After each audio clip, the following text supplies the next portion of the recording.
Hey everybody, welcome to the QuiverCast. You go left, I go right. Man, this wave is out of sight. Going surfing, going surfing, going surfing with friends. All right, everybody, welcome back to the QuiverCast, and I am so excited. Today we have Great Britain's best surfer ever. Is that a bold claim? Like, that's legit, right? You're the greatest. Yeah, why not? Let's say yeah, for sure. For now I am. For now I am, yeah, for Okay. sure. Well, we all hope that that one day was a world champ from England, I'm sure.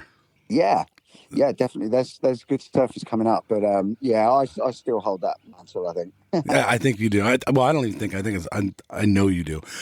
One question though, I do have: Great Britain, England, all that. How is that label? Where are you technically from? Yeah, that's a good question, isn't it?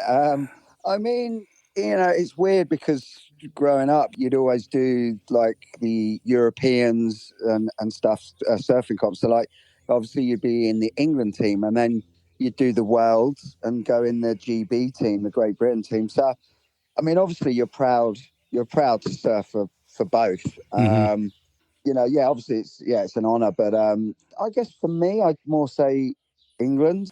I feel more like I'm surfing for, really. I don't know. It's a bit weird. I mean, Great Britain at the moment, it's not going too well over here. So it's not that great either. So yeah, I don't really know what to say more about that. Okay, so is Great Britain considered like Scotland and Wales and even Northern Ireland and stuff? Is that considered Great Britain? That's it. So like, obviously, yeah, when you're surfing for the world teams, it's under the whole umbrella, which is obviously, yeah, that's great. Yeah, obviously, when you're going to the Europeans, you're surfing for Europe. So it's England, so where you're more from. So I guess it feels, yeah, there is a slight different feel in both when you're competing in, under GB and England for some reason. Can't quite explain it, but there is. And you claim England, so you're English. Yeah. You lived on an island. Did you travel the whole island? Have you explored the whole island, surf-wise? Well, yeah, absolutely. Like, so, yeah, kind of when I started, after sort of like 2-3 years, so like about 13, we were going up to Scotland. Yeah, like all the way to the tip. So like the furthest point away from where we kind of live, which is down in Land's End. We went right up to the tip, which is John O'Groats, so like Thurso. Yes. So yeah, exploring all sorts of different waves up there at a young age.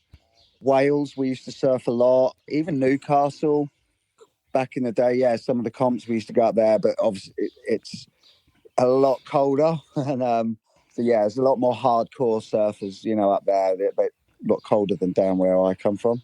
Where do you come from, and how did you get into surfing? Basically, I was born in London, and then I've got two older brothers. We kind of did like, judo, karate, and, lots of sports when we were living in London. And then my family just, they wanted to sort of get out of there. There's, the crime was coming up, getting worse. And my family would, dabbling in a bit of this and that back in the day. I think a lot of families were like that. Mm-hmm. They didn't want that for us, which was great for me and my brothers because, when we got to Cornwall, we just fell in love straight away with the water and the surf and like picked it up so quick. That was just, yeah, amazing. Amazing to be able to get away from London, even though like I've still got family and that down there. Yeah, it was what a move. It was a great move. So you get there. How does surfing become like part of your life? Like, are there a lot of surfers? Do you see something? Do you see these guys out there and you decide you want to try it or what? Funny enough, I remember just before I left London, I remember seeing Big Wednesday, the film, and just being like, best movie. Like, yeah, like it's my favourite surf movie, to be honest. And just 8 years old, and like, wow, what's this all about? And then the following year, I'm living in the surf, and so it's just weird how that came into my life a year later. So when I was like learning to surf, me and my brothers used to put that video on and watch it before we go for surf and get amped up. I used to skate on my skateboards and then like get a bit of red tape and put it on there like I was Jerry Lopez and, pretend with my, skate around pretending I was like that, yeah, I'm Jerry. And then 1 minute, next minute, I'm Matt. And, you know, I grew up in an era which was like, I think one of the best. It was transitioning from the twin fin to thrusters, but I grew up on those old surf movies like Big Wednesday and Tubular Swells and all that sort of thing, and I got to see that transition and then obviously then the Slater era and and stuff like that. So I was in a really good transitional time. I think I got to experience a lot of changes, which just they mean a hell of a lot to me now as I get older. Yeah. But yeah, that was really what got me into it. And then we had friends that were used to go to Barbados. So when we moved to Nuki, they were like, "Yeah, well, why don't you try Barbados? There's waves there." And so, like after 2-3 years of surfing, we did a trip there in the winter and Wow. realised like we're just not that well. We were just sort of early starters, and then we're all of a sudden we're surfing in paradise. And just like, what is this all about? This is like the late 80s, Mm-hmm. and it was empty, and the way we're just surfing empty waves, Warm water. and yeah, warm water when it's freezing, and the wetsuit back in those days was just horrible. We used to try and wear marigolds. The gloves were terrible and too thick. Yeah. And then we'd freeze and wear marigold rubber gloves, which didn't work. And, Right. You probably got a lot of like neck rashes and ball rashes. oh, God, rashes, the suits were just, they weren't taped. The glue was rubbing your neck and, Yes. Just freezing. And, we'd come home crying. So, like, when we went to Barbados, we started becoming really good and surfing over there in the winter times. That helped us sort of progress a lot quicker than the kids back home in the winter because, it's tough. You have to be really dedicated in the winter to surf. So that kind of helped us progress. Within 3 years, my brothers were winning, English contests, Nice. British titles, English titles. I was winning, my first British title. So we came on the scene real quick. That's rad. Yeah. Like I say, not just me, my two brothers. So we were like a massive force in the British surfing within like 3-4 years. Like people just that have been surfing for years and families and this and that. We just come out of nowhere from London and just like, boom, here we are. This like Cockney family, like gangster type, rah rah rah. That's awesome. Like we were too much. Like everyone was like, "Oh my god, Yeah. who the fuck are these?" Are Yes. yeah, and we were quite, a, I don't know, quite an aggressive family. We knew how to take care of ourselves, and Yes. we're a solid unit. So like, yeah, I think we kind of intimidated a lot of people for there when we first came down. Okay. That's rad. Yeah. What was the surf scene like in England when you started? I mean, that's the thing that we fell in love with, I guess, is that just the cool colours, the bright colours were starting to come in, and 80s. And the clothes and the clothes, just the freeness, and like obviously the camper vans in the day, everyone was just down at the beach, like cruising, surfing, but the lifestyle from London was just completely different. As a kid, you just like after school, it was straight to the beach. In fact, I didn't actually go to school much. It was like, but by 13, I'd already won the European championships, and Shit, yeah. I'd be driving up the hill to school, and mum and dad, I'd be like, "Oh my god, surf's really good, mum," like that, and they'd be like, "You should, right? You don't have to go to school, but you have to go in like twice now today," and I'm like, "Yeah." So I got in a lot of trouble as well, like that. The teachers didn't really know how to hack it because they were like, "No, you can't take time at school." And a lot of teachers are jealous because we go on to Barbados, and then I take time at school. So what I'd do is obviously when I'd win these events and stuff, I'd come back into school with the trophies and just go, that's what I've won. I'm British champion now. I'm English champ. You know, obviously, I guess that was a bit of mum and dad's influence. But then they're like, no, you get up in school, get up in front of the school, you show everyone what you're doing. So, you know, but now I look back and I think, yeah, no, if without that, you know, yeah, like the teachers were like, oh, you're going off to Barbados, and they were jealous, and I'd be like, yeah, but I'm the best surfer in Britain, so like I'm doing something with my sport, you know. Mm-hmm. So I kind of broke a few boundaries there.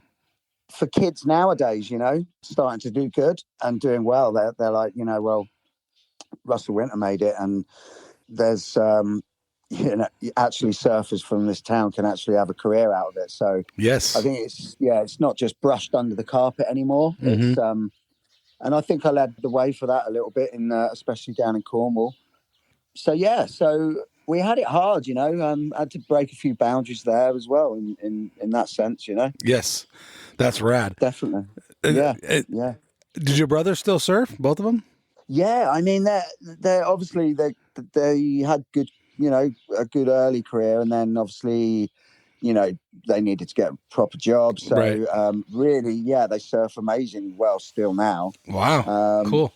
Yeah, my brother's had a hip replacement, so like, but when he gets in the water, it's like he's never sort of left it. It's like That's right. one of them surfs similar to me. Mm-hmm. And then my eldest brother Dean he's a goofy foot, the eldest. And yeah, he surfs really good. Like even this year he was in Tobago, and like he's got putting videos up of him like surfing 8-10 foot Tobago, like Mount Irving, just Wow. hacking under the lip, you know.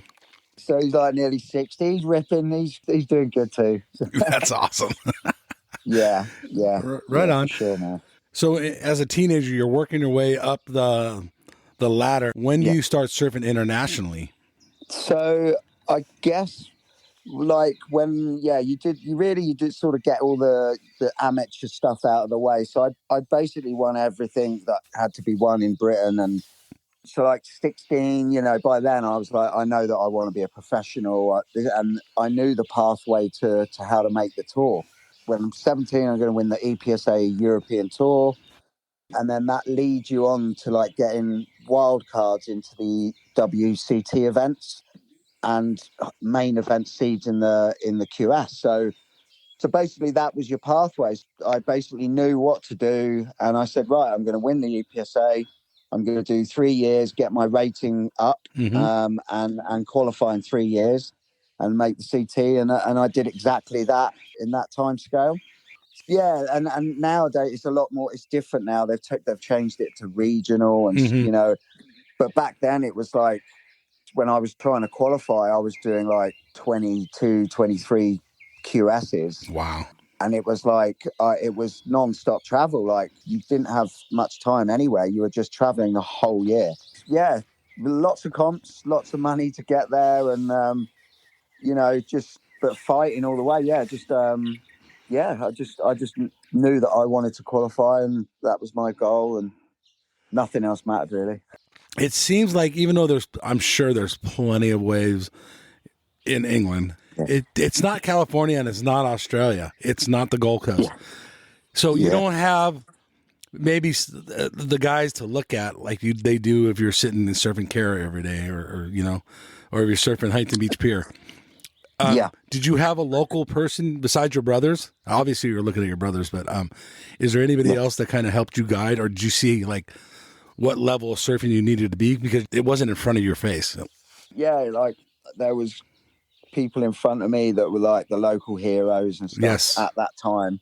Like the Carwyn Williams was one of our famous surfers from Wales. At the time, he was on tour and beating like the top 16, Damien Hardman and stuff like that. So like that was the guy that I wanted to be. I was like, I looked up to him and like idolized him. Yeah, there was a benchmark already set there. And then obviously Potts was sort of dipping in and out of, like it was like, yeah, he's British, but he's South African, he's Australian, and yes, like I guess at the time we took him as British, but we knew he really like grew up in South Africa and Yes. stuff like that. So really, the true Brit was Carwin when I started, and then just underneath him was a kid called Spencer Hargreaves that was probably 2 years older than me, and he was winning everything. So like he was closer to me, my age, and he was a step ahead. So he'd already jumped ahead of me, and he was already doing the QS and already traveling, doing some stuff before me. He'd won everything in Britain and then went off to Oz and Europe, and then I was winning everything while he was not here. Then I eventually caught him up and went to Europe, and then obviously took all of his titles away. Yeah. Yeah, but he ended up being one of my best friends. Like I looked up to him, and we were fierce competitors when we were like 16, 17, 18. Mm-hmm. Yeah, so once I got into the QS, I was then on his stage and competing around him, and then I kind of took over. That bit. I had those two guys really that I looked up to and wanted to beat and wanted to be better than. Yeah, I didn't. There wasn't like no one. They're amazing surfers, like I say, and beating some of the best in the world. So yeah, so then at least I had that to sort of look up to and go for. Yeah. Your style. You got good style, but it's a little different, and you kind of get down a lot. How did you come up with that style? Yeah. Was that natural, or was that like you watching videos, or how did you come up with that, your style? Yeah, I mean, I guess I'm kind of I've got a low center of gravity, Yes, a little but it looks bit good. wider stance.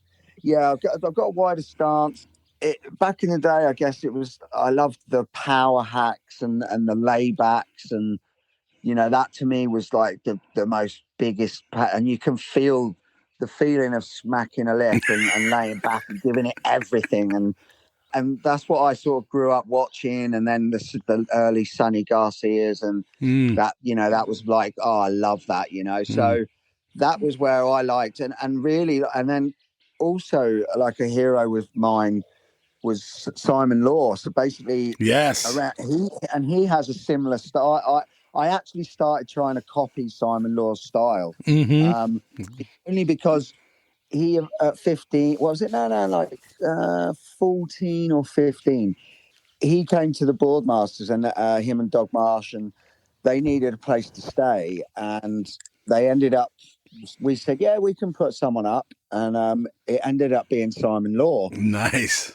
So then I didn't even know that Simon Law was until this day, and then he became my hero straight away. And he was like, yeah, he took one of my brother's room over, and he was like stretching and taking vitamins and like telling my mum, hey, Miss Winnow, right, I want orange juice in the morning and I want like eggs cooked at this time, and like bacon and all this stuff, and we're loving it. Like, and my mum was doing it, bless her. She's like, yeah, all right, Simon, yeah. And then he's like, yeah, Russ, you're carrying the boards to the beach. And so I was this 14, 50-year-old kid just like, oh my God, who's this? And then so I kind of copied his style, and he sort of taught me and showed me that this professionalism that I'd never seen before. Yeah, and then obviously the next year he came back. It was like the whole wall was full. The whole wall was full of his posters, like everything I could find of Simon Law in magazines. Oh, rad. Was like, it was up on the wall, and it was a shrine to him. Yeah, and then he came to the airport. We picked him up, and we had T-shirts made with I fought the law, but the law won. Yes. And like all the pros, like they're getting off. Like you got like John Shamuka, you got like people who are like Sonny Garcia, Derek Ho. They're all getting off the plane, and we're like his fan club out there. Yeah, it's not. You know what I mean? And awesome. He's just blown away by it. So yeah, that there is kind of where I started copying his hand style, his everything. Like for about a year or two, I was like, yeah, trying to surf like him. And then I obviously a mix of Curran as well. So okay. But then it kind of turned into my own style. Yes. you know, I'm quite flexible. So like when I threw my laybacks in there and stuff, you know, my hands could go quite, you know, far back over my head, and you know, I kind of get it in a funny angle maybe that can look a bit weird when it's like maybe when it's slowed down or in a photo, it's like, what, that doesn't look aesthetically like good. But then if you just put it on a video and it's full speed, it's like rah, and it's like, you Yes. know, Yeah. yeah. So style wise, I guess, you know, not the best looking, but like when you're trying to just go as fast as you can to smack a lip as hard as you can, you know, Yes. you're not worried about it so much. Yeah. No. Okay. I will tell you this. First off, I got to ask you this: did you try to switch stance like the law, or no? Because he was a great switch stance surfer, right? He was a great switch stance surfer. Yeah, he used to even like take off a pipe, goofy and natural, or go pull in the barrel natural, come out goofy. I know, it's And amazing. I know, like if you look back now, like what he was doing, like the balls to do that, and like, you know, like proper 15 foot pipe and shit, you know, like no one's doing that now, not in their heats. Who does that in their like a QS or a CT? Yes. You know, Yeah. like, Amazing. so like, yeah, like honestly, the guy was amazing at that. You know, funnily enough, I actually surfed like what 4 or 5 days ago, and I actually went, yeah, I went goofy, and I had this sick. It was sunny day, it was beautiful, and I was like, oh, this left's just reeling, and I just thought I'm going goofy, and I just end up doing like 4 or 5 hacks, Oh, and that's like, rad. yeah, and I, you know, and I just had this biggest smile afterwards. So like, yeah, so yeah, actually that was funny. Yeah, it's funny that come up. And then Classic. I've, in my opinion, for some way, you're kind of, don't take this wrong, but you have a, you remind me of like a regular foot Glenn Winton in a lot of ways, in some ways. Yeah, Glenn. Wow, that's funny. I mean, I know Glenn as well. God, I actually got on really well with Glenn. Even to the end of the days when he was working in the bottle shop and Yeah. in down in Coolangatta, and I'd go in there and go, no way, Glenn, fuck mate, get some beers, I'll get some coldies out of the fridge and that, and there he was being the security guy. Oh, shit. Yeah, honestly, how weird's that? Years later, that's, you know, Yeah. that's where he was, you know. So funny how life turns out for some people, and Yes. you know, look at that. Look how, talking of that, and then, you know, not that there's anything wrong in that, but I came full circle and lost everything, and then came back from it. So you know, you can never look down on anybody, and Of course not. because No. yeah, and you never It's know just what life. struggles anyone's You going never through. know where it's going to lead. You know, but at least he's out there working and making something of it. So you know, you just don't know what. Yeah, so yeah, that good on him. And but yeah, man, he was someone that I looked up to big time, actually. Okay. Defo. All right. Yeah. I Yeah. do. I see flashes of Glenn Winton, and I don't know why, but I do. Classic. Yeah. Classic. Right on. Okay. So now you start going international, and you're this dude from England. Everyone's thinking California's ruling the world, and Australia, and maybe a little bit of, I don't know. I don't think there was, I can't think of anybody at the time that was like coming up from Europe at all. Was there? No, I mean, there was a couple of French guys like Jean-Louis Pouponel. I think I remember he was a good surfer. He was on the fringes of doing well. No, not too many. It was really us guys that were leading that way. The British guys, and Carwin Williams that were leading the way. Yeah. When I started, those were the guys that were leading the way in and beating like I say, the top 16 guys in the world. So yeah, that was kind of it. And yeah, after Carwin sort of, he had an accident, and I, after that, it was kind of me then. That was me. It was just on my own, and that was my drive. Yeah, everyone, you know, you people like yourself and the people that when I get interviewed, you know, I just want to heat maybe in America, or I just want to heat in Oz, and it's like, yeah, but you don't get any waves in England. I'm like, yeah, but I'll just be your guy. Like, it would piss me off.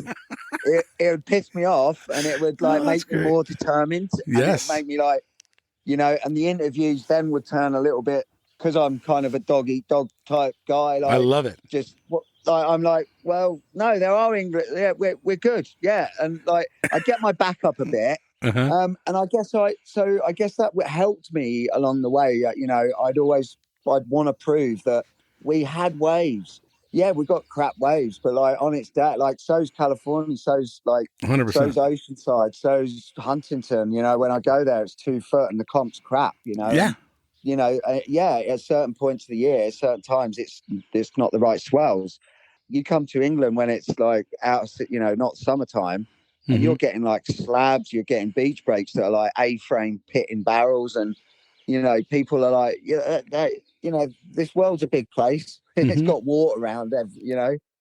Why wouldn't it? It might be a little bit colder, but yeah, that was part of my motivation to show people, yeah, I'm beating your guys. We do have waves, and I think now, you know, now it's done itself. Like you see the footage from the Ireland and Scotland and stuff like that, and you're like, it's people like John Florence and that, they're coming to our isles to surf our waves, you know. So you know that's gone now. You know that sort of stigma or whatever. Sort of, nah, Britain ain't got any waves, you know. Right. Who were you Yeah. hanging out with? Did you have friends or were you going solo? When I was 17, I got 16. I met this girl that was like 23. She was a lot older than me. Yeah. And like, That's yeah, great. we kind of. So I kind of like, mum and dad weren't really impressed with that, and they didn't like it, and so we had a bit of a falling out, and you know, on and off for a few years. There was there was a bit of friction there, and but to be honest, you know, she actually was quite good for me. You know, she kind of, I wanted to party more, Mm-hmm. and she kind of actually kind of kept me, even though when I met her, she was a bit of a party animal. Actually, we started traveling and that, she kept me in rein a bit, and which was good. I feel that, you know, if I didn't have that, and I was kind of like definitely on my own, traveling around the world all the time on my own, I would have partied a lot more and got involved with the scene a lot more. You know, as it was with her, we partied with the guys, we partied with all the, you know, all the top guys, all the pros, and Mm-hmm. drank and all the rest of it. And then, but when she would not be at the comps, that's when I'd go nuts. You know, I'd go crazy and party even harder. Yeah. So looking back now, I think as a young kid, I think I would have concentrated and dug deep and made the CT actually. So for sort of 7 years, we were together on tour. I had someone there that was keeping me a bit stable. But there was periods on that tour where we'd fought, you know, we'd split up, and I'd be like, no, I don't want to be with you anymore, and you know, and then I'd for like a month or two I'd do it, and then realize, shit, I can't do this tour on my own. This is like, you know, I need someone to keep me grounded. Yeah. So yeah, like, you know, I figured it out that quite young age that in a way I needed someone there to sort of ground me. I knew that if I did it on my own completely, yeah, I would have been, well, I was lonely. I was lonely. I was the only Brit when I did it on my own. It's like, you know, the Americans, the Aussies, they all had their sort of groups, and the Brazilians and you know, the Fabio Gouvea's, the Flavio Padarazzis back in the day, they all let me in on their little groups, like, you know, hey Russ, because I was the only British guy. Yeah. They weren't like, you know, they didn't let me in. They were all sort of really nice to me. But you know, you still felt like you're definitely like, fuck, I'm just one guy, and these are like, there's 10 of them or 20 of them, and Mm-hmm. you know, they felt a lot stronger as a group, and I didn't have my mates with me and all that, and again, you didn't have all this. You couldn't call, and it was, you know, you'd have to reverse charge call to your family and let the operator say, you know, will you accept this call and shit, you know, like how. You know, it's kind of like that's, you know, the computers were like, and then nothing would work, and so like, yeah, the communication. It wasn't like I could just speak freely with my friends back home like everyone can now. So again, when I was on my own, I used to travel, and like if there was a BBC channel, like, you know, the international travel channel, whatever, you'd just leave that channel on all day, because that was the only channel you'd have to sort of make you feel like You're you at was at home. home, Yeah.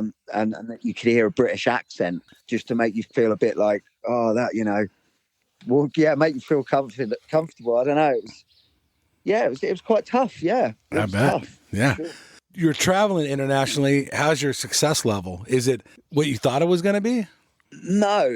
I mean, geez, like you realise, yeah, obviously when you get on tour that yeah, you've got to mix it with there's a lot of the best surfers in the world, aren't you, with? And so, yeah, you realise that you're not as good as you think you are, maybe in Europe, because I was dominating Europe at that point.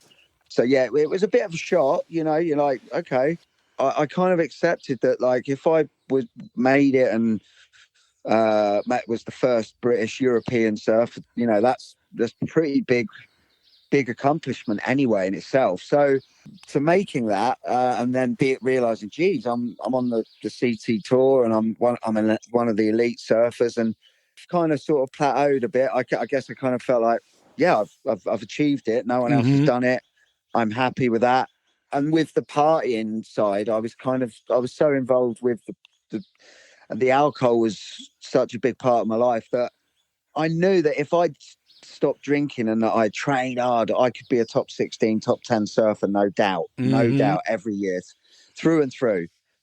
And I'd have moments of like 2 months of training and out, and then, but injuries, and I was on my way to doing those things, but then injuries that I had straight away early on, kind of then put me back and put me into depression.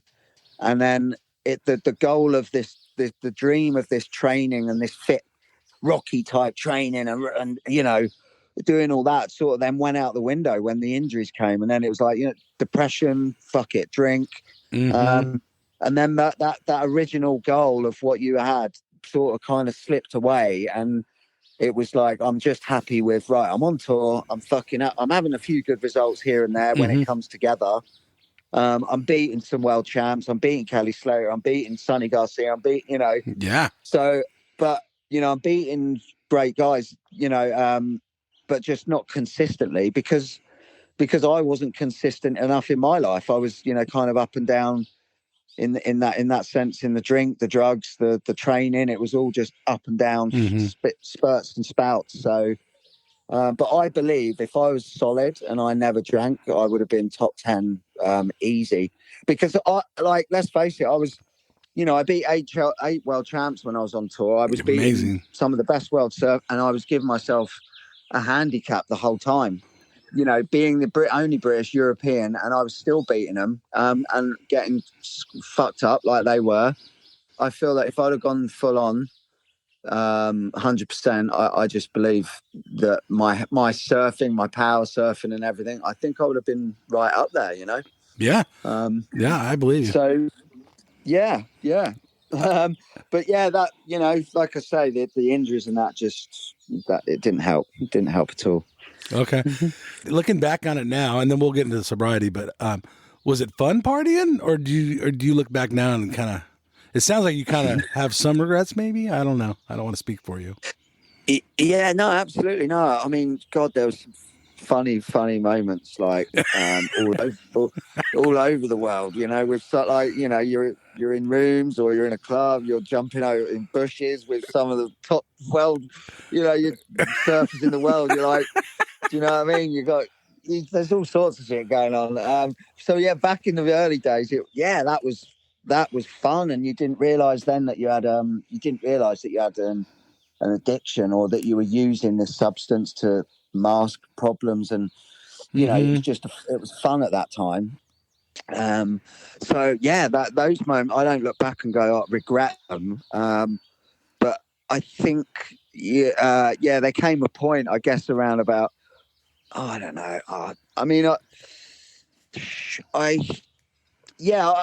guess again, when I was on the CT at the early days, I was maybe doing too much drink, too much coke, and to that. And then I was in the CT, and I pulled myself out. I was like, "No, I can't do it. I got to go home, and I need some help. I need to go and see someone." And that was, what was I, 21, 22? Just a young man. 21. Yeah. Yeah, I was 21, and I pulled out the comp. So it was still early. It was early that I knew I was like, I'd have these months of like full on partying, 2 months of solid partying, and then it'd be like a month of like, trying to be this really good guy and trying to get it together, and then it was always like that, It was 2 months sort of parties and then 6 weeks trying to sort your shit out, and then 2 months party. And so, yeah, it was a whirlwind,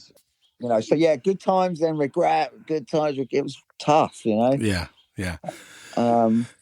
Yeah, like I say, all I can say is just I never felt comfortable, like, in my skin properly. I never felt like wherever I was, I always felt a bit lonely in my skin. Just didn't feel right, And then obviously, like, the alcohol would make me a bit more confident and like, Yes. yeah, you're right, yeah, and like, more talkative and Yeah. No, yeah, I get it 100%. The yeah, CT, when you were at your best level and you were yeah. taking some big names down, Mm. did that lead to a celebration after? Or was that where you were just like buckling down? I'm going to just take Yeah, this event. no. I mean, definitely. I mean, that's the thing. Lot win, lose. Like Right.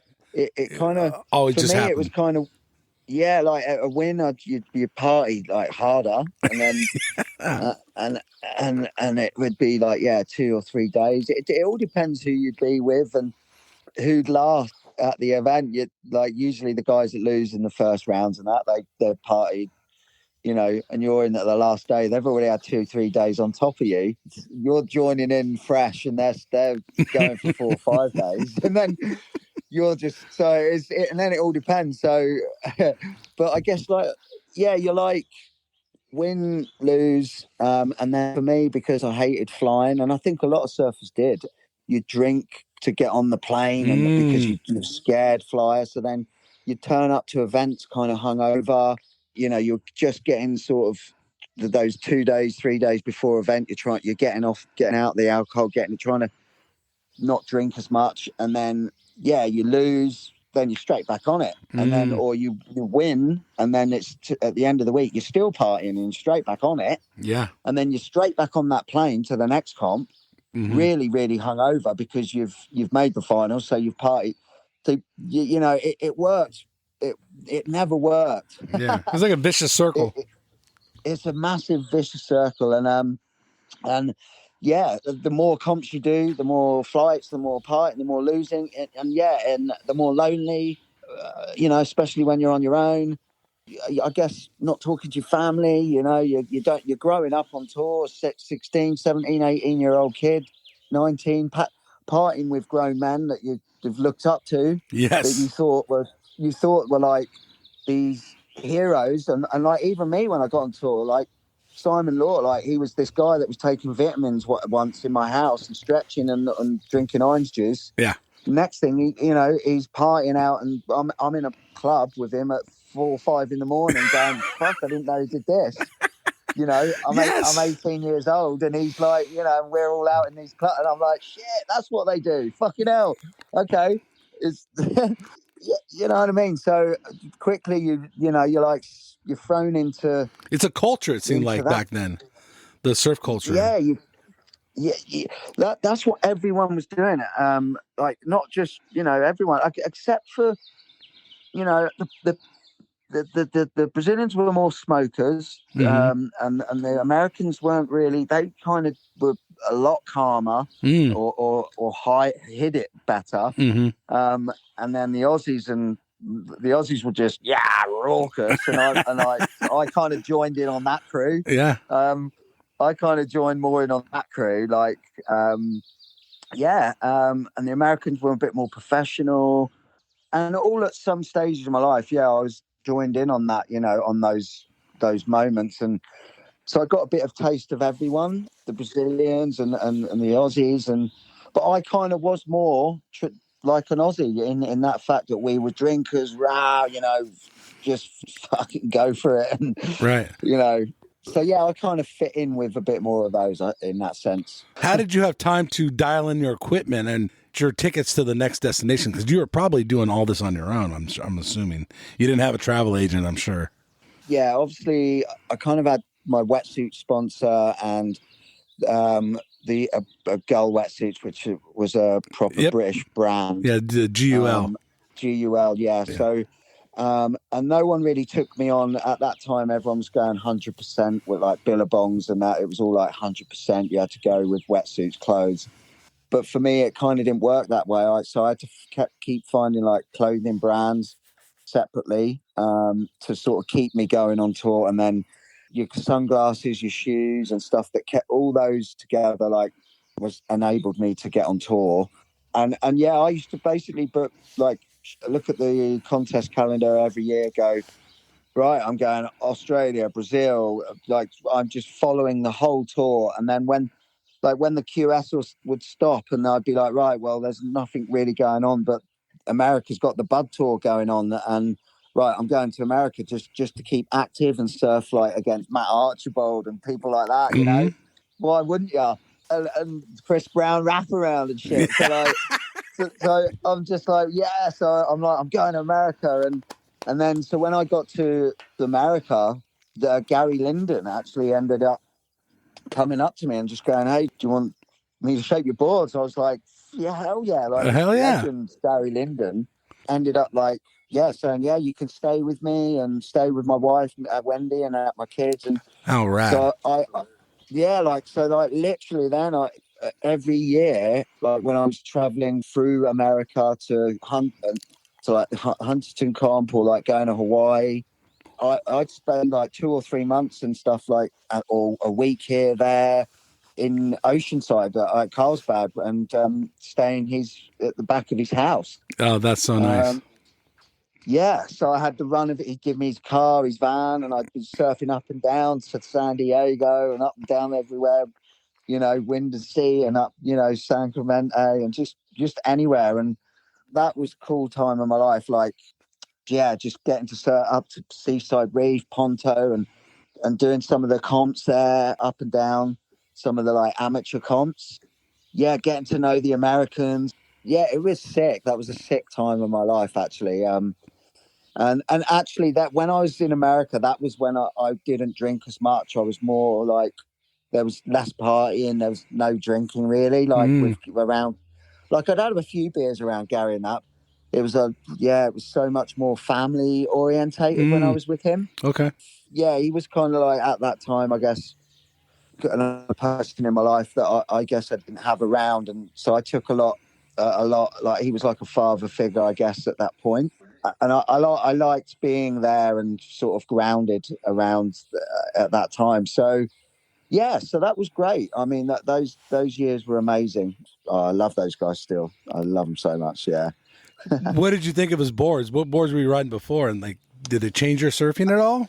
I guess yeah. I was kind of on Rusties. I remember being on Rusties when I was kind of young, around 15, 16. Oh, wow. Just Okay. ordering Yeah, so I remember going to America at 15, and he shaped me a few boards. There was this little deal that someone set up. I went to America and got a few boards, met Rusty, but nothing really came of it. Sort of when I went on tour, when I started on tour. So really, yeah, it was just Wavecraft surfboards were my main boards in England before I started buying international boards and getting a few Almerics. I went up to sort of drove up there and actually met Almeric when I was 17. Wow. Went in the factory and he was like, yeah, hey Russ, how's it going? And yeah, I'll show you some boards for like $250 I think I bought those boards for, which was like so cheap. Yeah. So yeah, like for QS surfers, it was like $250. So I was like, thought, wow. And honestly, those two boards were like the most magic boards like I had. Okay. You know, they lasted a good couple of years, and I won a lot of events on them. And then, wow. And then so sort of then Gary came in, and Gary was around for you know, up until I was about from I don't know, like 18 to like 18 till about 24, 25. Wow. I was just pretty much solely him. Yeah, yeah. Were you going in with him in the shaping bay and kind of pointing out what you want, or did he know how you surfed and just kind of shaped you a board? I'd always just want pintails. Can you shape me 3, 4, 5 of that same board? Okay. And that was it. And like looking back now, I wish we would have tried, experimented more. But I think Gary realised now, looking back and knowing what I'm like, I think I'm quite like when I get something in my head, I'm so adamant. That's what I want. That's what I need. And you can't sway me. I think he knew that he couldn't sway me. That's in his head. Just let him do what he wants. Like, I think I would have always fought it anyway. That's the type of person I am. Unless I feel it, I just think I would have gone against it. So, in a way, I think he saw that in me, and he was like, "Yeah, okay, Russ, you know." And at the end of the day, I think, you know, he's got to look at.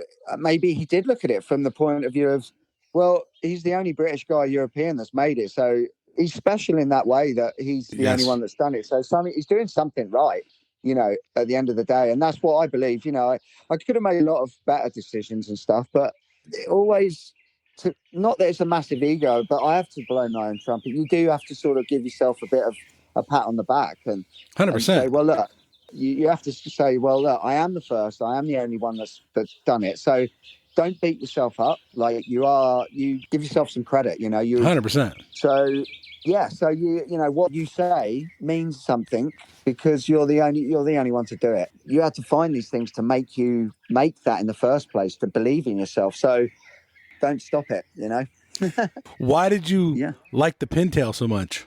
That was my brother. That was my brother Dean. He was just like, yeah, I love pintails, and I was like, I love my brother, and I was like, no, if my brother loves pintails, and I looked up to them so much that it was like, yeah, I'm riding pintails forever. All right, that's funny. And that was it. That was it. I'm like, no, everyone was trying this, that, and I was like, no, I'm riding pintails forever. And the funny thing is, you know, that odd out of, you know, you shape 4 or 5, but out of those 4 or 5, you'd get one that was like magic.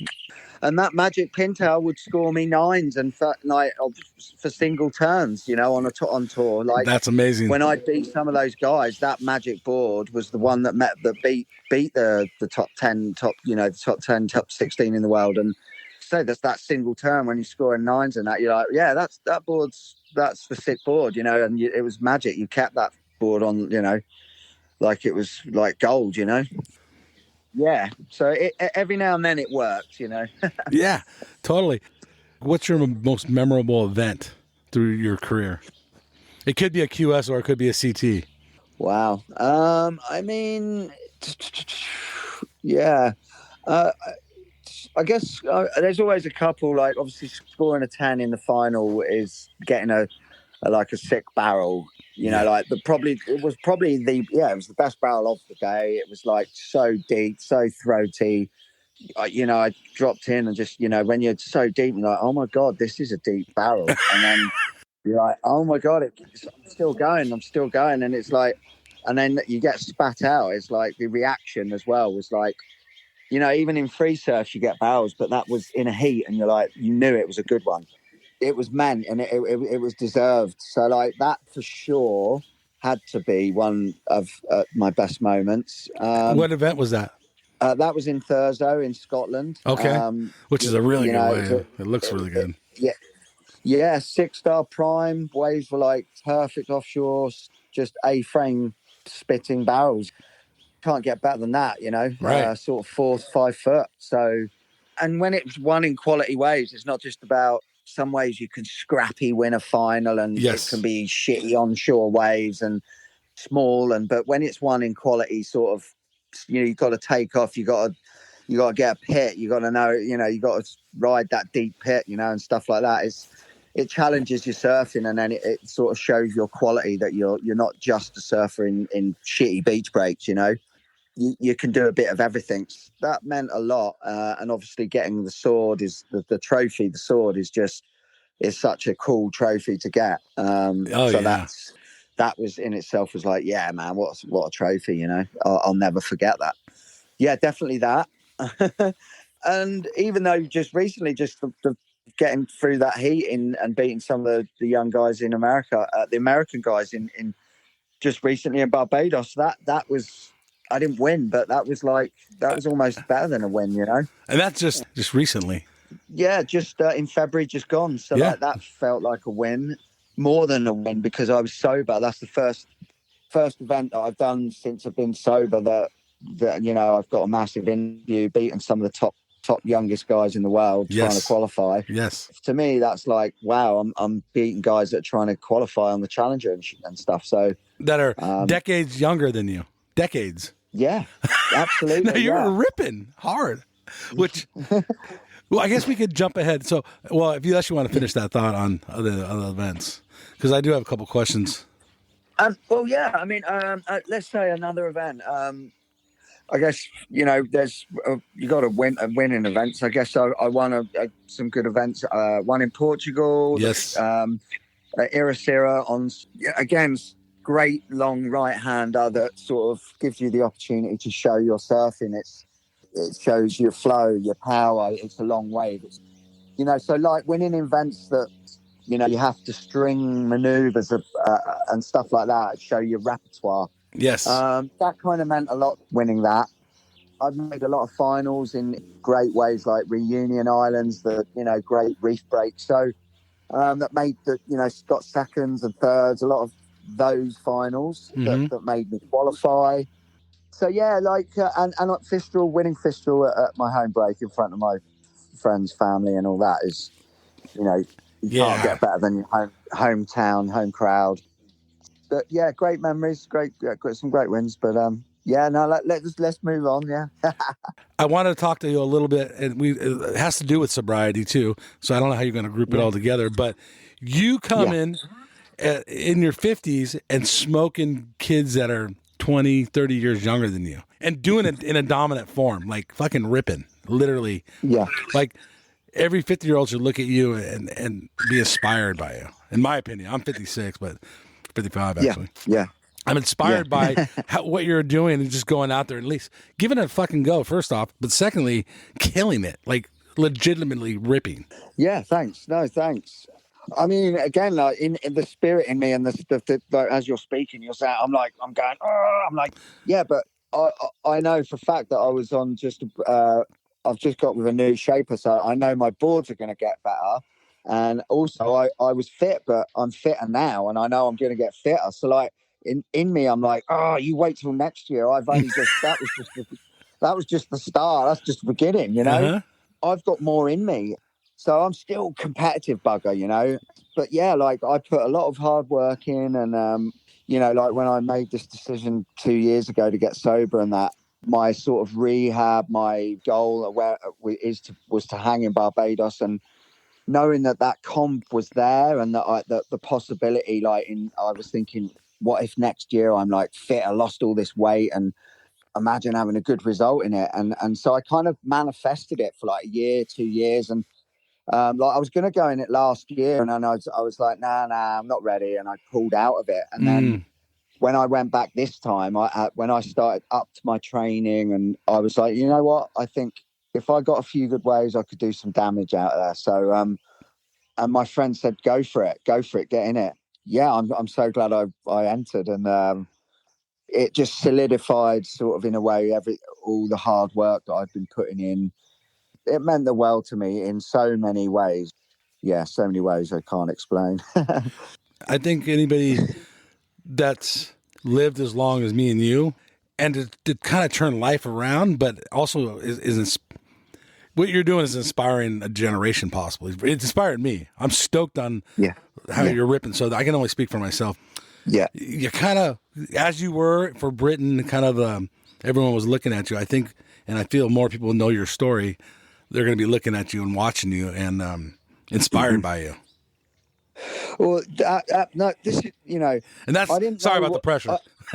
No, absolutely. No, I appreciate it. And I'm so loving it. I didn't know, at first my goals keep changing all the time and I keep evolving every sort of couple of weeks now. But at the start, it was just the goal to get this back, my surfing and be comfortable in my own skin and stuff first. And what if I could have, a bit of my surfing stuff, if anything, can come back. And like, as I was getting stronger and fitter and then started putting these posts out, like people started messaging me and saying, Russ, I'm, so proud of you and this and that. Because I thought everyone, I kind of, I'd screwed up, fucked up. I'd lost kind of everything and I'd been this top surfer and then got in scrapes with the law and the police, and they become an alcoholic, and then wasn't looking too good for me.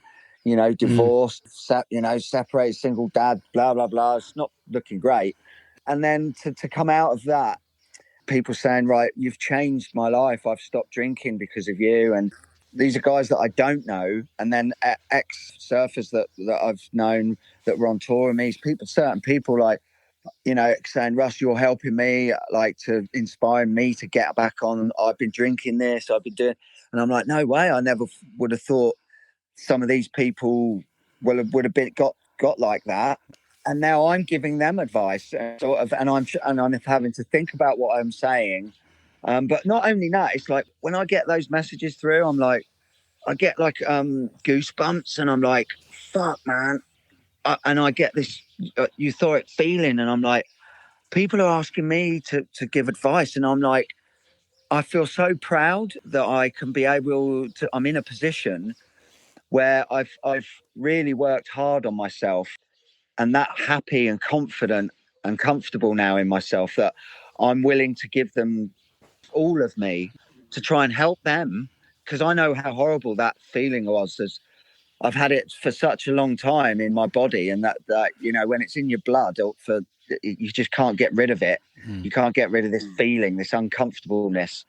When you don't have that anymore, you so know what other people are going through. So like to help anyone to try and get out of that and give them motivation, or to try and give them the tools that I used or what what found worked for me, means the world to me. It's part of my life now that I never knew was going that exist. Like, I didn't know that this was going to be part of my life, trying to help other people out. I love it.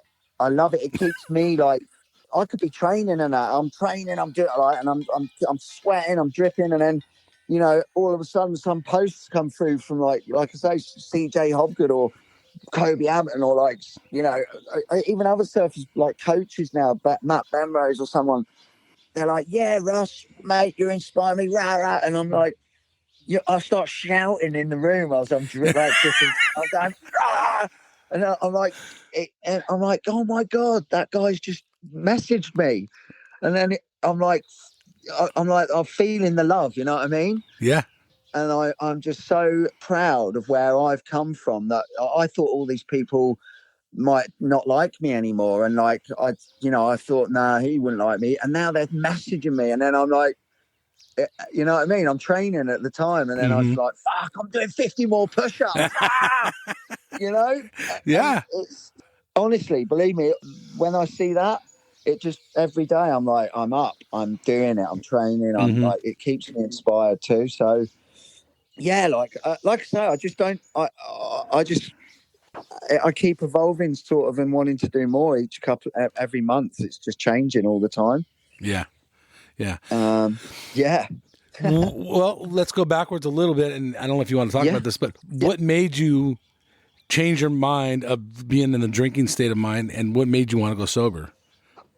I guess kind of in trying to condense that all in that, I think in years and years of the pain and everything, and that you've lost and everything, and as your kids get older, like you don't see your kids, you're not seeing your kids every week. You see them like on the weekends, and that's the way custody works most times. And the dad usually loses out, and when you're not seeing your kids as much as you want, you can't afford to go to court and spend all that money to get half. So you have to you get the scraps, and when you get in the scraps, you kind of feel like, fuck, I want to commit suicide. I'm like, I can't see my kids as much as I want. You're getting denied. That hurts. You didn't have kids for that reason. You want to see them all the time. Yeah, so that made me a lot worse. But then sort of as they get older, when they're with you on the weekends, and it's hard, it's tough, because you're trying not to drink around them, and you can't drink early in the morning. You've got to like save it for later on in the evening, and you're going through these new horrible feelings that you don't normally. When they're not there in the week, you just drink all you want, and then when they're there, you're like, oh, I can't drink because of them, and you've got to do things. And So you resent yourself, you resent them, you resent like this alcohol problem. And so all those years of that resentment, finally, when they sort of grow up and you see them, they're clicking it. They know that they can hear the kick the can go like that and the beer can. And then you can see their eyes look at you, and then you're like, fuck, man. You know, they're not stupid anymore, you know? And it hurts. It hurts you deep inside, and you're like, fuck. They know I've got a drinking problem. They know I'm trying to hide it. Those things eventually kind of got to me. Like when my eldest son was getting to about 14, 15, I was like, I can't fucking keep doing this. Like in the evening time, it was all right for me to have 4, 5, 6 beers, you know.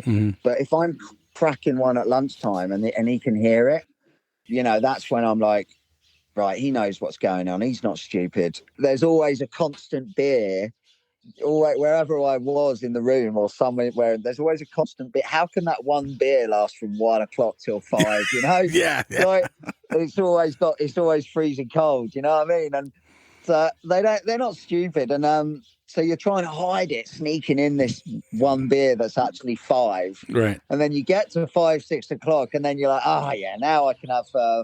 Now I can pretend that I'm having 4 of those 4 or 5 beers that you're allowed.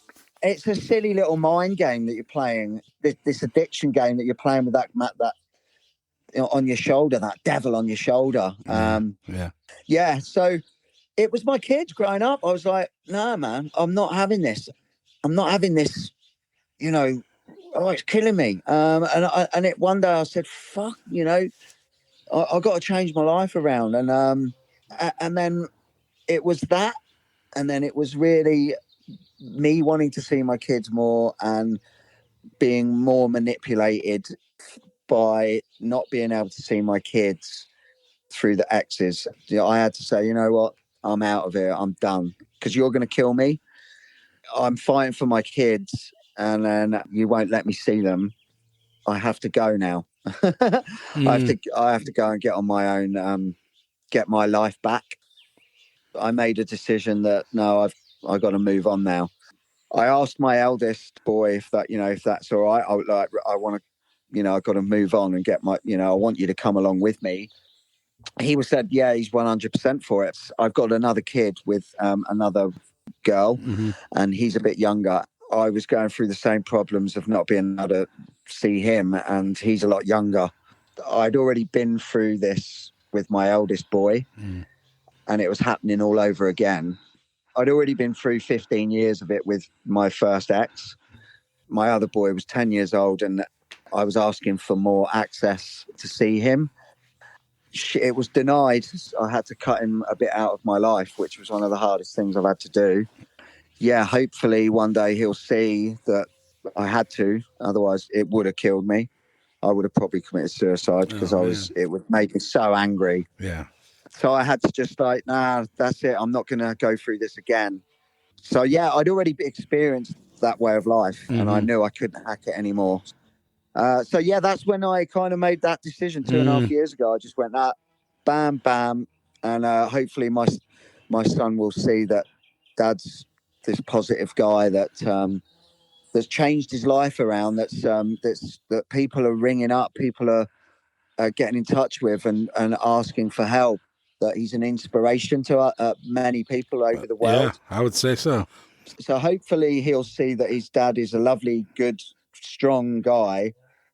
You know, not being, you know, I don't know what's the word. Yeah, just, you know, he's out there doing a good job. So, well, you've he's changed. waiting with open arms whenever you're there, ready and waiting for you to come into his life. That's that. Yeah. Well, yeah, like I said, there's a rad story and it's a good outcome. What you're doing is best you can do. I mean, it's an inspiration. So awesome, man. You're ripping. In that period of drinking too, real quick on that, were you still surfing or did that take a big backseat too? Nah, so basically, yeah, when I was 30 and I sort of retired, stopped the tour. Yeah. So then from 30 to 48, that's when I really was like drinking heavily, like, and doing a lot of coke and stuff. what, I don't know, like 12 years ago. That's when I stopped the coke. I stopped doing coke 12 years ago. Okay. So it was just drink for the last, like, yeah, I don't know, Decade. 10 years, decade. But yeah, so but 30 to 48, yeah, I was fully still drinking. I was surfing for a bit. So I guess 30 to 30, when I was about 35, I kind of had a knee injury. Another medial ligament went. It was bad for 3 years. Like, I couldn't walk on it. It was terrible. I was working. I was depressed. I got an operation and it didn't go well. So I couldn't surf. So I wasn't really surfing at all. I'd try every, 3 months or so. It would hurt. And I was like, that's it. My career's over. So no, I didn't surf. I got fat. I was just working, doing shitty jobs and, hating life.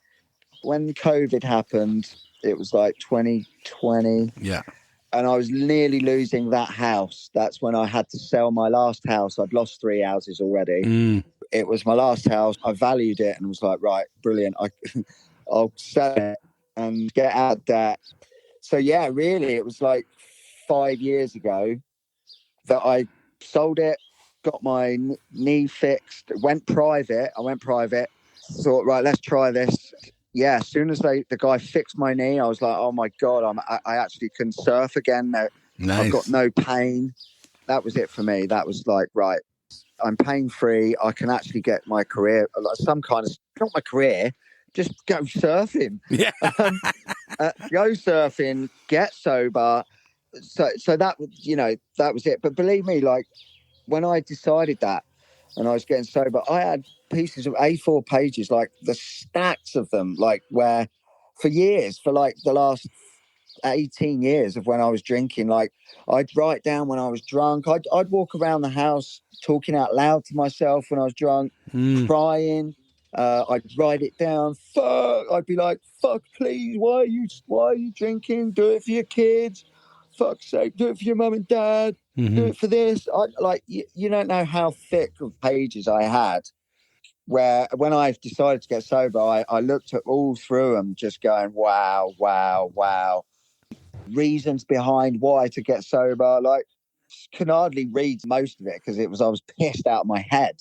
So like the whole time I was drinking and walking, I wasn't like, I was writing shit down. I was mentally, I was fucking, it was like, yeah, I was always trying to get better in my head. Even though I was drinking, it wasn't like I thought I was doing the right thing. I was knew I was fucking gonna beat this one day, or yeah. So believe me, yeah. So like that was when it all just, the knee got fixed and that was it. I knew, that was it. I couldn't take any more of the not seeing my kids. My knee was fixed. Yep. I could surf again, but I wasn't happy. So it was all sort of just real, those last 5 years, it's all just come to real quick. Yeah.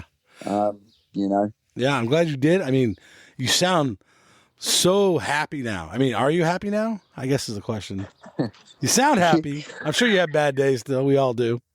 Yeah, no, I mean, 100%. It's like, people are just like, you're so positive now and everything. And I can't, every now and then I don't really have down days now. No. Oh, I'm cool. too positive. I'm literally for the last 2 years. No, I just, all I think is eat, breathe, sleep. Is like, right, what am I going to get up to? Is the surf going to be good? If it's not, right, how am I going to train? Right, what am I eating? How am I going to better my fitness? What am I going to learn new today? I've got kind of a real spiritual in myself through like yoga and stretching and breathing. And so, yeah, nothing else sways me. I just eat, breathe, sleep, surf, stretch, train, and I don't put, that is it. And my life, I'm so happy in my life, my friends, my family, everything's, the kids, there's still things I want to see them more. I hope they come back into my lives, but and they see that I'm doing really well, but I just got to keep on pushing, and that's where I'm at. Are you currently coaching right now, or like what are you doing? Are you working in the with the maybe the youth of England or anything in surfing? Yeah, well, I'd like to. I mean, I've done stints of it years ago with some the juniors, Yeah, this that's and what I that, read. and but like now I'm sort of fully focused on my surfing and that, yeah, and the training side of it, and that I just watch surf. I watch every comp. I'm like, I love it so much. Um, I want to know what everyone's riding, boards, this and that. So yeah, like I'm passionate about wanting to coach the young kids. I'm passionate about wanting to try and get the guys that were like me, that were overweight, that are alcoholics, that maybe still are, that want to get off that Yeah. want to lose weight. I'm fully up for training people like that, Yeah. motivating people. So yeah, that's why wouldn't I just want to, yeah. So like that is definitely something that I'm trying to get into now, is just posts about that. Yeah, if anyone wants to get some coaching and some training tips, that's what I'm all about now. That's um rad. Yeah. You spend a lot of time in Barbados. Are you going to be going back and forth? Are you staying in England now? Because you're currently in England, correct? Yeah, so from this, obviously, I'd like more doors to open, some opportunities for me to go surfing. I want to meet up with all my old sort of friends that I was on tour with, but only go to certain places. Like, as long as I can meet up with old friends that like train still really hard, I can learn new training tips, like, or they're surfing to their full capacity. They're pushing their limits in their surfing, and that's the type of people I want to hang out with. And fortunately for me, a lot of surfers are doing that still. That like surfing's got so professional now. Mm-hmm. The older surfers are like all my old mates, the Eneco Aceros from Spain, Joao Antunes and Eric Ribieres. They're either doing jiu-jitsu or underwater training, or like fortunately for me, like it's like, yeah, I'm coming down, I'm coming to see you, I'm going to learn jiu-jitsu, I'm going to learn Mm. boxing, so yeah, like that's kind of what I want to do, is just everywhere I go, it's got to be involving fitness, health. If the waves are shit, I'm still training on that day, I'm still learning something. Yeah. That's what I'm headed. My goal is to just do stuff like that, positive posts and coaching. And I've got a few sort of things in the pipeline that maybe might come off, so All that I right. can't talk about yet, but yeah, like that's what I mean. More doors are opening, so, and That's rad. I just want to keep on top of everything, and so that I'm ready for anything that comes at me. Yeah. How is the state of, I don't know if you can label it Great Britain or England surfing? What is the state of surfing today at home for you? Yeah, like as in sort of like sort of funding and stuff like that, I don't know any too much about, Yeah, and yeah. the organizational side of things. Mm-hmm. Like I'm not up on those kind of things, but as in talent and Yeah. stuff like that, like the talent's getting deeper and deeper, and more girls, more young kids, more boys, more young girls are surfing. Like it all over Britain, Scotland, Ireland, Wales, from when I grew up. The quality of surfs is like on par, if not better, than I think, than America, Wow. Okay. Europe, and Australia. I honestly believe we are one of the top nations, really, because people don't realise that we do actually have quality waves. Oh, And I think you guys have better waves than probably a lot of the world. yeah, Just cold. yeah, and that's so true, and but the wetsuits are getting better these Yeah, days. technology's there.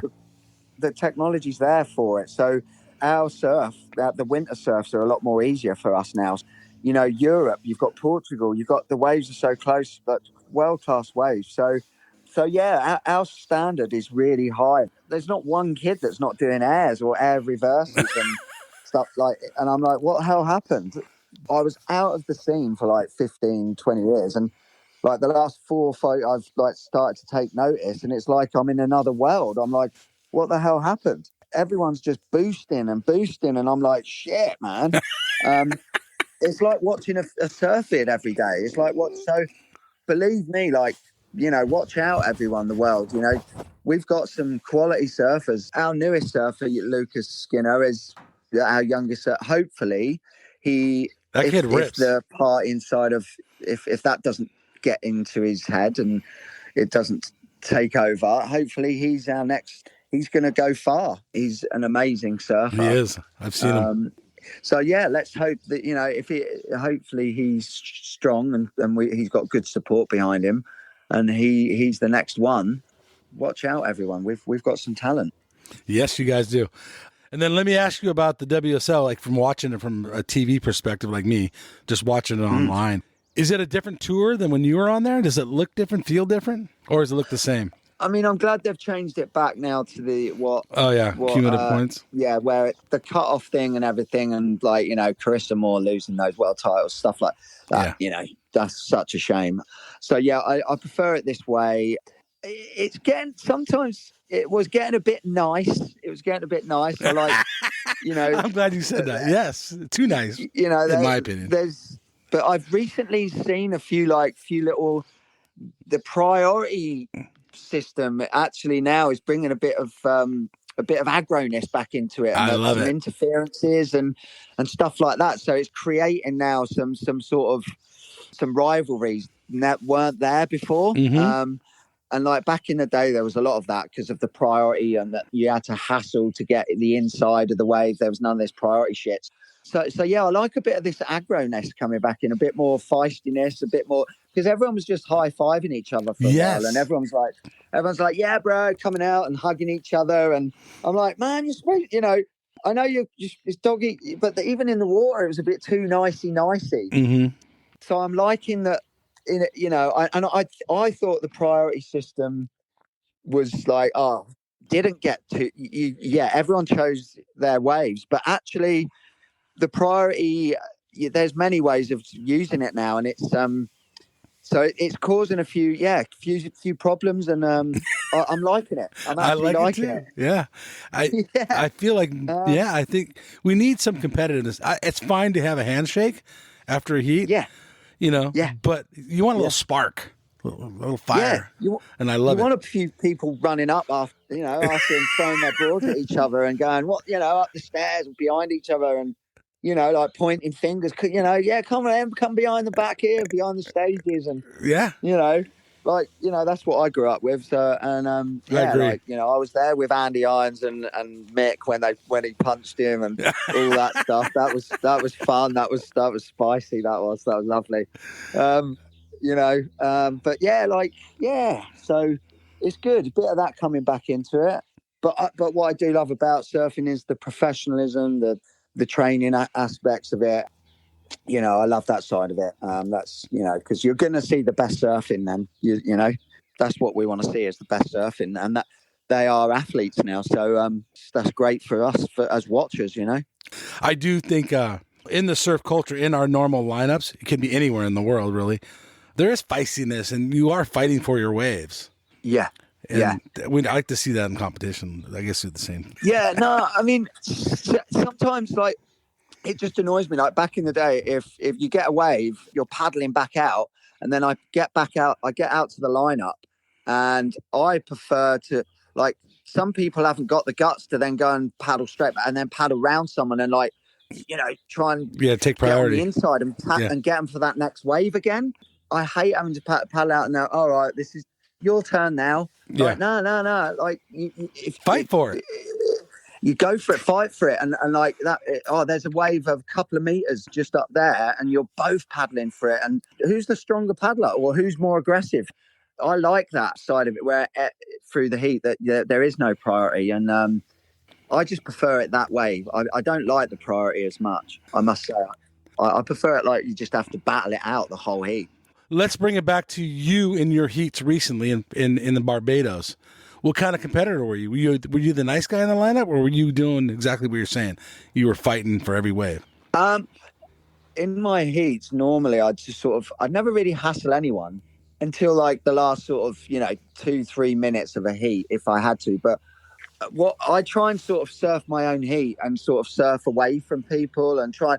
But when someone had just paddle out and just sit right on top of me straight away at the start of the heat, I'd be like, "What the fuck are you doing?" Like, I love it. Fuck off! Like, let me surf my heat. You go surf your heat.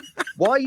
And like, So then, and then all right. So okay, if that's what you're going to do, all right. Well, I'll paddle over there, and then you're still following me. Like, what kind of plan have you got? What's your plan? Like, so like, I'd be like, right, yeah, I get the hassling bit, but that happens more at like 15 minutes, at the last 5 minutes. How can you hassle someone at the start of the heat? Kind of get your own plan. So I just kind of I tell people, like, you know, if they got too close too soon, you know. But then I get told off, like Sonny Garcia, what the fuck are you doing? What, you want to fucking play that game? And then I go, oh shit, okay, I've pushed him too much. Maybe I'll just leave it. So, you know, I did it. You do it you push the boundaries with certain heats, but then I got taught the lessons, and I had to back down. You know, but when you've got priority, it's just like, it's a bit like, your turn, my turn, your turn, my turn. Yeah.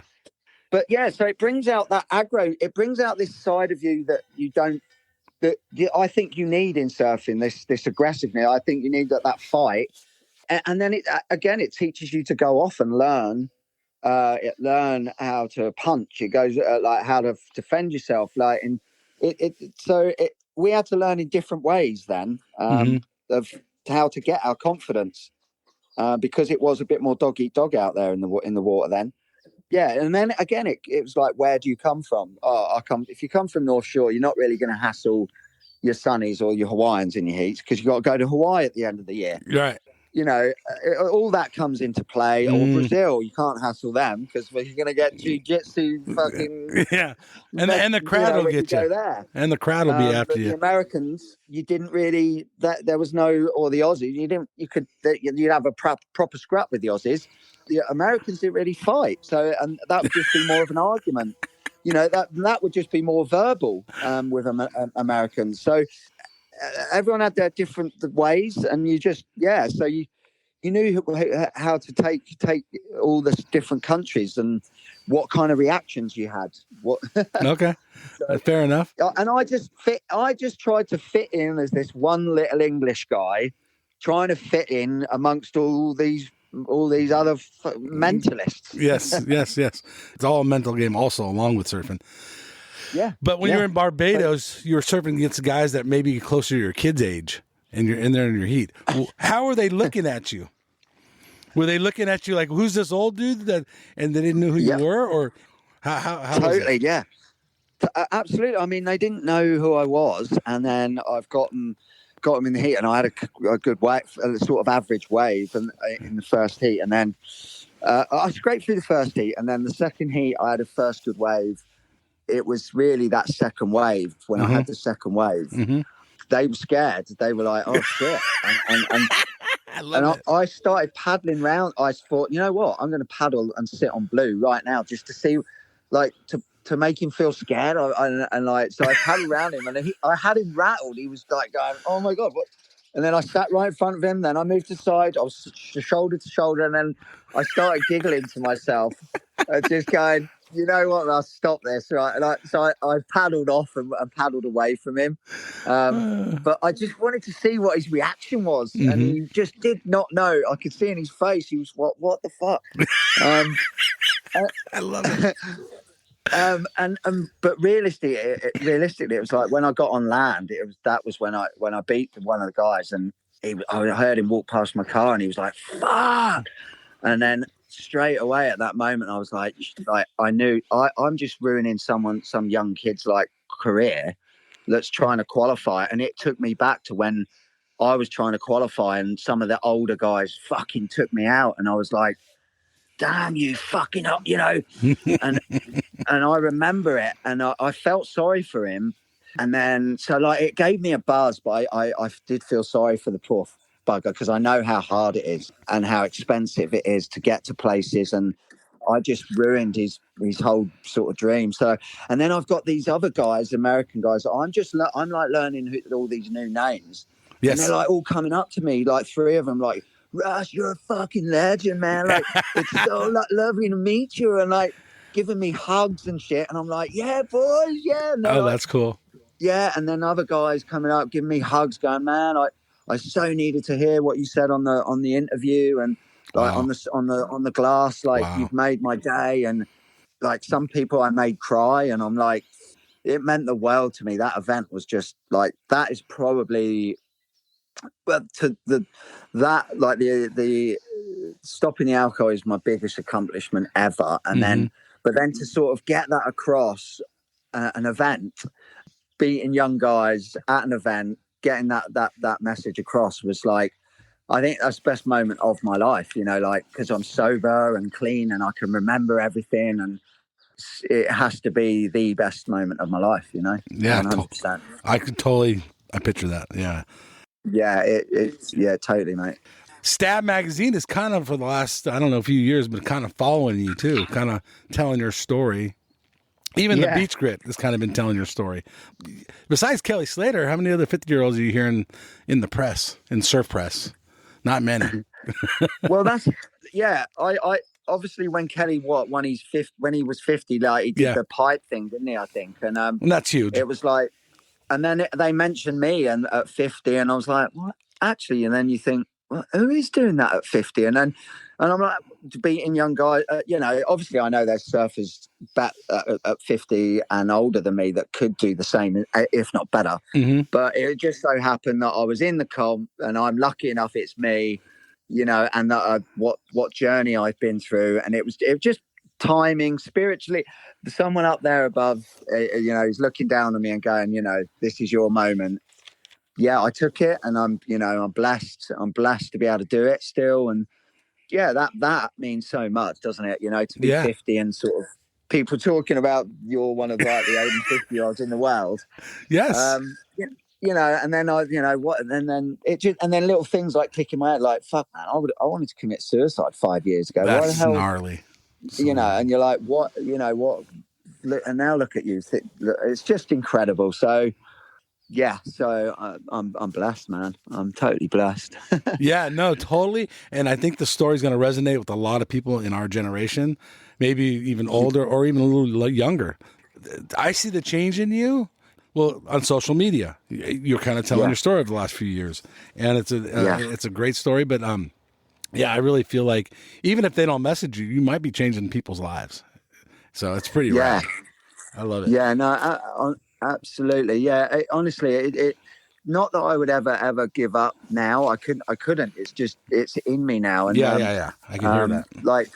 like when I knew I couldn't wait to give up. But like a month before New Year's, I was still drinking, but I just couldn't wait for New Year's. Then I've never ever once looked back and thought, I want to drink. Mm-hmm. I'm pissed off, or it's just like, nah. Okay. It's a different. It's just, Yeah. yeah. I can't explain it, but that's gone. That's out of my life, and I'm so positive now. You know. Yeah. So What made you decide to go to social media and tell your story? Like, you could have did this by yourself, or do you think it would have worked the same? yeah. I mean, I think there's a lot of people that like, oh yeah, Rusty. I had to get it out there myself, really. Like, sort of, because like, I didn't know where I'd been then to where I've been now, but Mm-hmm. I had that sort of, I knew that if I did things this right, I could get to this stage. So yeah, I was prepared to lay it all on the line and let people know. So, because a lot of people make their own minds up, and you know, so me getting it out there, telling everyone, that's, you know, setting the record straight, you know, and Okay. I had to do that. I wouldn't have done that unless I had full confidence in myself that I knew that was, alcohol was out of my life, you know, that just wouldn't have happened. In order for me to move forward, I needed to put that on social media, because yeah, once you get something in my mind, and I ain't going to stop. And There you go. you know, like when I wanted to qualify, I did it. Everything I wanted to do in my Yes. life, I've done. Yes. You know, everything in whatever when I won long jump, high jump, but you know, everything I've set my mind to, I've succeeded. Yeah, with the alcohol, when I made my mind up, I have succeeded in that. And then I've made my mind up now to become this person that I just want to be fit, strong, and when nothing else matters in your life, it's brought me so much in my life. I'm not searching for anything else in my life, you know. It's already there. I found it at 9 years old when I stood on a surfboard. I don't need to be chasing anything else in life. I found it already. I just need to do it properly now. And that's being healthy, getting up and stretching and eating healthy. It's being the best version of me and the best surfer I can be until the bloody day I die. There you go. I love it. Do you have future plans of surfing any more heats in the QSs? Absolutely. All right. Yeah, of course I am. But yeah, you can't stop me. I'll be in the Boardmasters this summer. Okay. In the new Boardmasters, and if there's any other comps that I can do, I'll be doing, just because I want to keep active. You know, surfing against the young guys as well. Even if I lose, it's like, right, well, why did I lose?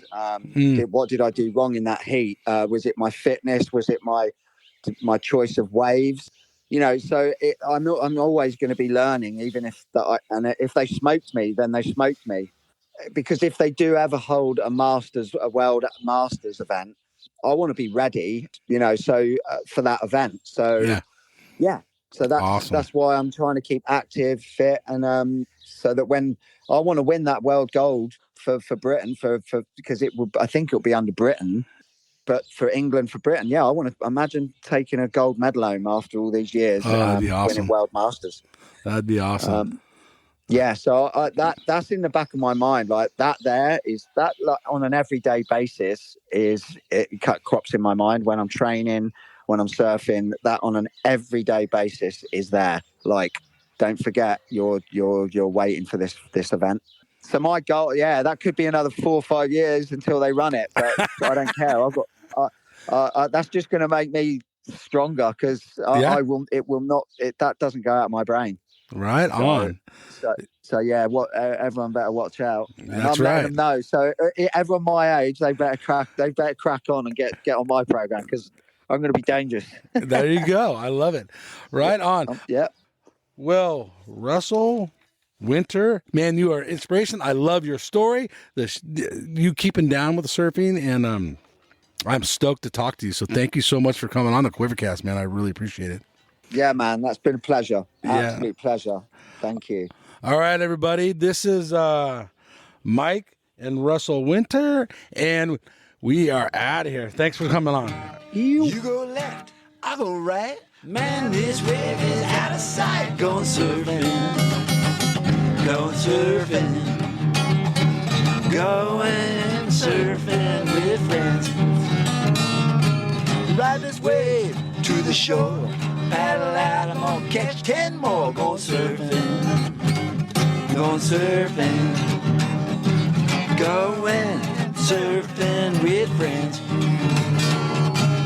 I don't care if it's wrong or right. I'm gonna do it all day, I'm gonna do it all night. I'm going surfing, going surfing, going surfing with friends.